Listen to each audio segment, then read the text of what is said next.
बारंबार भूल कले भी भगवान आमको सुधरिया सुजोग दियंती थरे नुह बार बार सुजोग दियंती प्रभु। गोटे छोटिया उदाहरण टी आपण मानक देवी। श्रीकृष्ण भगवान पीसी नानी पुआ होती शिशुपाल। शिशुपाल जो जन्म हेले तीनिटा आखि और चारिटा हाथ। आकाश शून्यवाणी है ए पिला को त्याग करनी जिया को कोले धर कोले धरवे आपे आपे सी आखि आ हाथ चलीज। भगवान श्रीकृष्ण जिते कोले धरले आपे आपे सी 3 नंबर आखि आ जो 4टा हाथ थिला आउ 2टा हाथ संगे संगे पळेला एवं शून्यवाणी है जारी कोड़े ए हाथ आउ आखि चलीगला तारी हाथ तार मरण हम। किंतु पीसी नानी श्रीकृष्ण भगवान कहले कृष्ण रे मो पुअर दोष केबे धरिबनु।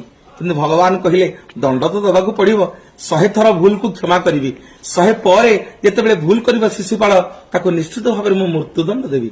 आम ए शिखिले भगवान आमको सुधरिया बारंबार बारंबार सुजोग दियंती बारंबार बारंबार आम भूल को से क्षमा करती एवं जिते आम कथा को न शुणु बारंबार बारंबार भूल कर शेष में प्रभु आमको दंड दियंती। अनेक मन में प्रश्न आसे ये लोकटा एत पाप करुच्ची एत दुर्दांत देखुची एत भूल करुच्ची भगवान किंतु दंड दौना भगवान ताकू बारंबार सुजोग दौरान जे तू सुधरी जा जिते तार समय परिपूर्ण हो जाए जिते तार दोष परिपूर्ण हो जाए भगवान ताकू एमिति दंड दियंती आम कालिया शांत